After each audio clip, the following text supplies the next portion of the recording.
दोस्तों फाइनली भारत ने वो करके दिखाया जिसका पूरी दुनिया को बेसब्री से इंतजार था। इसरो का चंद्रयान-3 चांद के साउथ पोल पर सक्सेसफुल लैंड हो चुका है और इसी के साथ भारत चांद के साउथ पोल पर मिशन लैंड करने वाला दुनिया का पहला देश बन चुका है। 23 अगस्त 2023 को शाम के करीब 6:04 पर इसरो के चंद्रयान-3 ने चांद के साउथ पोल पर सक्सेसफुल लैंडिंग की और इसी के साथ भारत ने इतिहास रच दिया।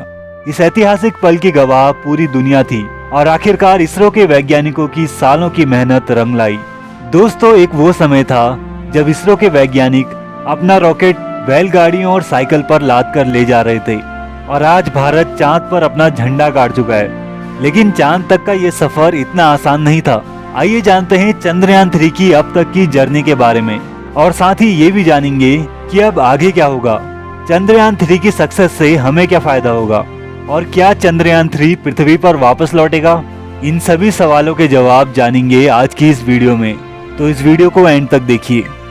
दोस्तों इसरो के चंद्रयान-3 ने 14 जुलाई 2023 को दोपहर के 2:35 पर सतीश धवन स्पेस सेंटर से LVM-3 रॉकेट में अंतरिक्ष की ओर उड़ान भरी और केवल 16 मिनट्स में ही 3900 किलोग्राम का चंद्रयान-3 अर्थ के EPO यानी इलेक्ट्रिक पार्किंग ऑर्बिट में एंटर हुआ, जिसके आगे का सफर चंद्रयान-3 को खुद तय करना था।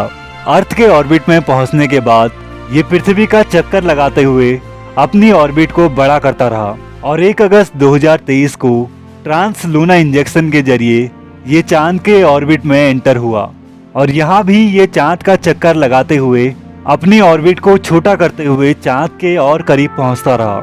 17 अगस्त को लैंडर विक्रम प्रोपेल्सन मॉड्यूल से अलग हुआ और इसके अलग होने की वीडियो इसरो ने अपने ऑफिशियल ट्विटर अकाउंट में शेयर भी की। अब इसके बाद 22 अगस्त को विक्रम लैंडर अपनी आखिरी कक्षा में घूम रहा था और लैंडिंग काउंटडाउन शुरू हो चुका था। लेकिन रशिया के लूना 25 की क्रैश लैंडिंग के बाद चंद्रयान-3 को लेकर इसरो के वैज्ञानिकों की चिंता और बढ़ गई थी। दुनिया भर की स्पेस एजेंसीज में हर तरफ ये सवाल गूंज रहा था कि क्या भारत का चंद्रयान-3 सफल हो पाएगा या नहीं। 23 अगस्त को पूरी दुनिया की नजर इस मिशन पर टिकी हुई थी और चंद्रयान-3 के लैंड होने की लाइव फुटेज इसरो अपने ऑफिशियल यूट्यूब चैनल पर दिखा रहा था। और फाइनली 23 अगस्त 2023 को शाम के करीब 6:04 पर भारत के चंद्रयान-3 ने बिना किसी प्रॉब्लम के चांद के साउथ पोल पर सॉफ्ट लैंडिंग की, जिसके बाद पूरे देश ने इस ऐतिहासिक पल को सेलिब्रेट किया। आज पूरे दुनिया भर की मीडिया भारत के चंद्रयान-3 मिशन की चर्चा कर रही है और 24 अगस्त को सुबह 8:30 बजे इसरो ने ट्वीट करके बताया कि प्रज्ञान रोवर विक्रम लैंडर से बाहर निकल चुका है और इस वक्त चांद की सतह पर चल रहा है। सच में दोस्तों ये भारत के लिए एक बेहद ही बड़ी कामयाबी है। लेकिन यहाँ पर बहुत से लोग ये जानना चाहते होंगे कि अब आगे चंद्रयान-3 क्या करेगा और इससे हमारे देश को क्या फायदा होगा और क्या चंद्रयान-3 पृथ्वी पर वापस लौटेगा। सबसे पहले तो हम दुनिया के उन 3-4 देशों में शामिल हो चुके हैं जो चांद पर जा सकते हैं या यूं कहिए कि कोई मिशन भेज सकते हैं, क्योंकि चांद हमसे करीब 3,84,000 किलोमीटर दूर है। इसीलिए जो स्पेस एजेंसी इतनी दूर तक जाने की काबिलियत रखती है तो ये अपने आप में ही एक बहुत बड़ी अचीवमेंट है। अब सवाल आता है कि क्या चंद्रयान-3 पृथ्वी पर वापस लौटेगा। दरअसल चंद्रयान-3 की लाइफ केवल 14 दिनों के लिए ही है और ऐसा इसलिए है क्योंकि चांद पर पृथ्वी के 14 दिनों तक ही दिन होता है, यानी धूप रहती है और बाकी के 14 दिन रात रहती है और रात होते ही चांद का तापमान -280 डिग्री फ़ारेनहाइट तक पहुंच जाता है।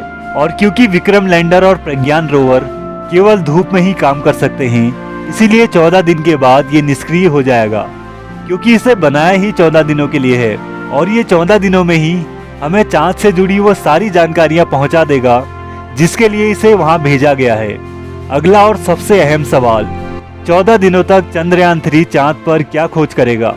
दरअसल रिसर्चर्स के अकॉर्डिंग चांद के साउथ पोल पर पानी आइस के फॉर्म में मौजूद है और इसी के बारे में वैज्ञानिकों को और जानकारी चाहिए। मून के इस रीजन में कभी भी सनलाइट नहीं पड़ती, इसीलिए यहाँ पर पानी आइस फॉर्म में मौजूद है।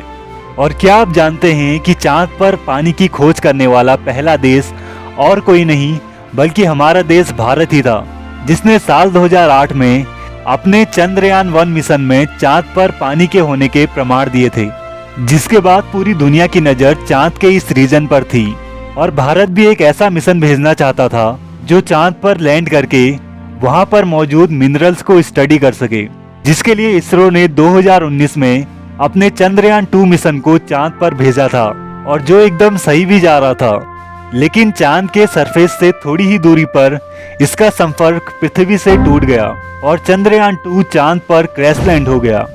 इसीलिए इसरो ने इसके 4 साल बाद 14 जुलाई 2023 को एक और मून मिशन को लॉन्च कर दिया। लेकिन इस बार कई सारे इम्प्रूवमेंट्स किए गए थे ताकि पहले वाली गलतियां दोबारा न हो, और इस बार चंद्रयान-3 चांद पर सक्सेसफुली लैंड हो गया। दोस्तों, मिनरल्स की खोज के अलावा चंद्रयान-3 चांद की फंडामेंटल कंपोजिशन, चांद की सरफेस की प्लाज्मा डेंसिटी, उसकी थर्मल प्रॉपर्टीज, चांद के सरफेस की नीचे की हलचल और लूनार क्रस्ट को भी स्टडी करेगा। इसके प्रज्ञान रोवर में 2 मेन इंस्ट्रूमेंट्स लगे हैं, लेजर इंड्यूस्ड ब्रेकडाउन स्पेक्ट्रोस्कोप यानी LIBS और अल्फा पार्टिकल एक्सरे स्पेक्ट्रोमीटर यानी APXS। LIBS चांद की सतह पर मौजूद केमिकल एलिमेंट्स और इंग्रेडिएंट्स का पता लगाएगा और APXS के जरिए ये चांद की सतह की मिट्टी और पत्थरों पर मौजूद केमिकल कंपाउंड्स का पता लगाएगा। दोस्तों, अनलाइक अर्थ, चांद के पास अपना कोई मैग्नेटिक फील्ड नहीं है, जिसकी वजह से चांद पर सोलर विंड्स की डायरेक्ट बम्बार्डमेंट होती है। इसीलिए चांद के सरफेस के नीचे एक बहुत ही रेयर रिसोर्स के होने की संभावना है।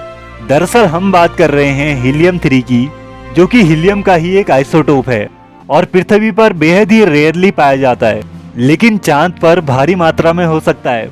और अगर इसरो का चंद्रयान-3 इस रेयर रिसोर्स को खोज पाया तो सच में ये एक बेहद ही बड़ी खोज होगी, क्योंकि हीलियम-3 एनर्जी का एकदम क्लीन रिसोर्स है जिसका इस्तेमाल न्यूक्लियर फ्यूजन रिएक्टर में किया जाएगा और तब इससे एकदम क्लीन एनर्जी निकलेगी, क्योंकि ये न्यूक्लियर फ्यूजन रिएक्टर में यूज होने वाले बाकी चीजों की तरह हार्मफुल वेस्ट प्रोड्यूस नहीं करता।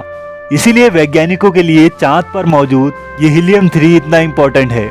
लेकिन दोस्तों, भारत यहीं पर नहीं रुकने वाला, क्योंकि इसके बाद इसरो का मिशन गगनयान जो 2024 में इंसानों को अंतरिक्ष में लेकर जाएगा।